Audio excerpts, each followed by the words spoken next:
GLP-1 medications are the biggest trend in weight loss right now. Ozempic, Wegovy, tirzepatide, and people are losing weight, sometimes quickly. But the question I get almost daily is this fixing the problem or is it just turning off my appetite? Today I'm going to calmly and clearly explain the difference between appetite suppression and hypothalamic regulation, and why that distinction matters for your long-term health.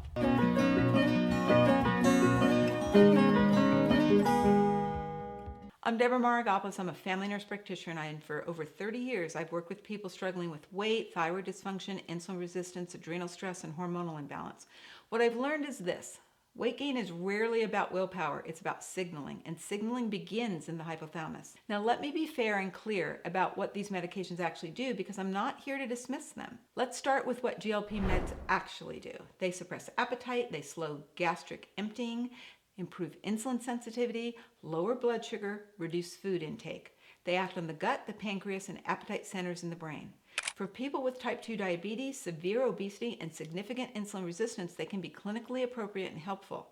This is not an anti-medication conversation, but here's the important distinction. They suppress appetite. They do not repair upstream regulation. GLP-1 medications do not restore thyroid conversion, reverse T3 dysfunction, cortisol dysregulation, circadian rhythm, chronic stress signaling, trauma-driven metabolic patterns, or hypothalamic weight set point elevation. If the hypothalamus is in survival mode, it raises your weight set point. And when the weight is lost rapidly through appetite suppression alone, the hypothalamus may attempt to defend that original set point.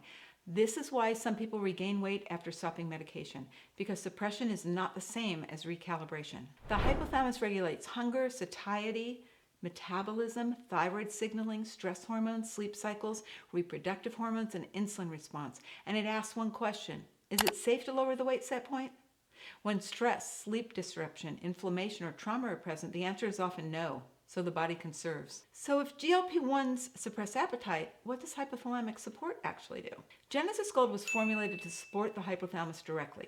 It provides a precise amino acid blend to support signaling, phytonutrients for thyroid and adrenal communication, adaptogenic herbs for stress resilience, and micronutrients to improve metabolic efficiency. It does not suppress appetite, it supports regulation. When regulation improves, insulin stabilizes, cortisol rhythms normalize, reverse T3 decreases, energy improves, and weight begins to shift safely, not forced, not rushed, but sustainable. Some individuals choose to use GLP-1 medication short-term, and in some cases, hypothalamic support alongside them can improve long-term outcomes. But the long-term goal should always be restoring communication, not dependency. Weight is not a moral failure, it's a neuroendocrine signal. GLP-1 medications and Genesis Gold are different tools that work at different levels. GLP-1 medications manage appetite, a downstream symptom. Genesis Gold supports the regulatory system that coordinates metabolism, hormones, and the weight set point itself. Both have a place, but they are not the same tool, and understanding which level you need to address changes your approach entirely. If you want to understand how hypothalamic regulation works for weight, I've created a free hormone reboot training that walks you through the science step by step. Click the first link in the description. And if you're ready to commit to restoring your metabolism safely, I'll link the 90-day Healing Success Program and Genesis Gold below. Because your body isn't broken, it's waiting for better communication. Restore the signal, and the body remembers what to do. I'll see you in the next video.